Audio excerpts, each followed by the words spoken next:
Okay, guys. This garage is packed with crap. I figured I'd do a quick video. Been outside working.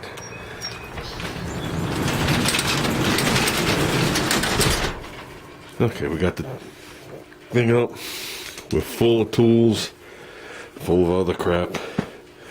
What's going on? Okay, this is what's going on. Have to do some yard work. Well, I've been doing some yard work. Digging out all the flower beds, and I got 6 yards of mulch.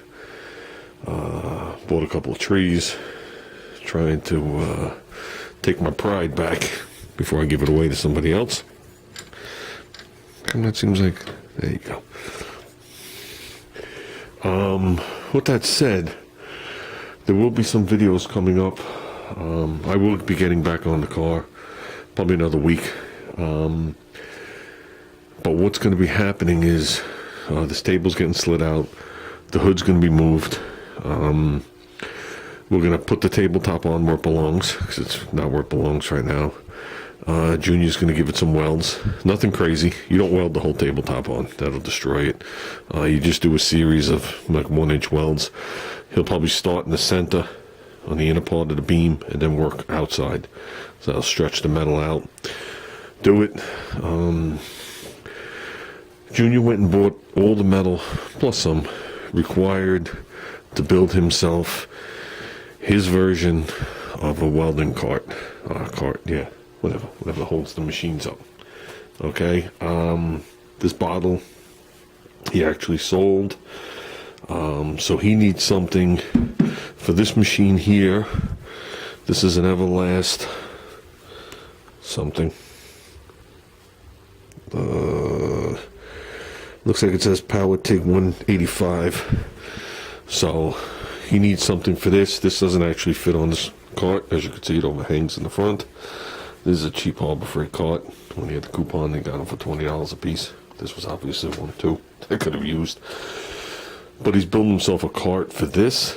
He's got a water cooler for this, so it's a water-cooled torch, which goes underneath.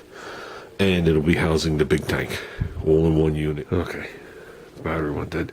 He drew this whole thing out because he was talking to me about it, and I said the only way to correctly build it is draw it out.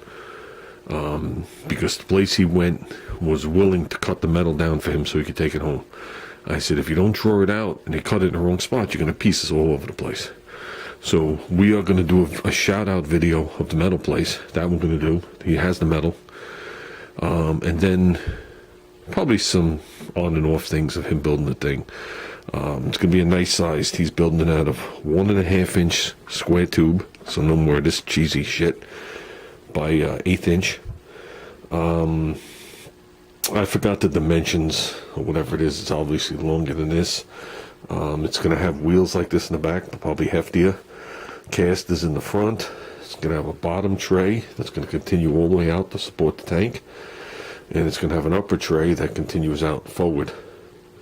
I don't think it's shorter. I think it continues out forward, but I could be wrong. That'll obviously house this machine and all his doodads. Like I said, the thing will be made out of 1.5 by 1.5 by 1/8. The top tray and the bottom tray, he had the guy shear it for him. He's doing that of, I think it's 1/8 inch aluminum diamond plate. And whatever. The guy hooked him up ridiculously good. He went to the metal guy that I've always dealt with. And this guy gave him the metal for half the price and some additional metals. So he just wants Junior to advertise and to get him, to help him out also through the people Junior deals with in school and whatever it is. So I figured I'd do a nice video for the guy. If you're here on Long Island and you look at the bimetal. With that said, that'll be coming up. That'll be the first project on the welding table, which is a shit collector right now. So that should be good. As you can see, this thing sat out in the rain for one day. You can see the surface rust that started on it. Some of the stuff will be disappearing. This cart's disappearing. This thing is disappearing. And whatever. So that's what's going on. I spent 4 hours outside in the rain landscaping. It finally stopped raining. So now it's supposed to rain all day tomorrow, and I'm going to be buttoning it up tomorrow in the rain, minus the mulch.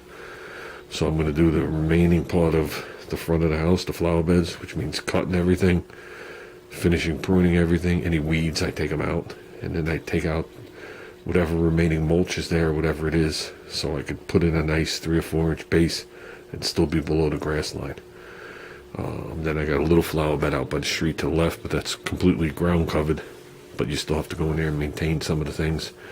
And then the front's ready for mulch, and then the remaining mulch goes in the backyard. And for you guys that have been looking at some of the welds, these right here are flux core, or dual shield flux core welds that he was practicing with. The first time he's run them through his machine. So, yeah, they seem to lay out pretty good. Some nice tests. So, okay guys, I'm out of here.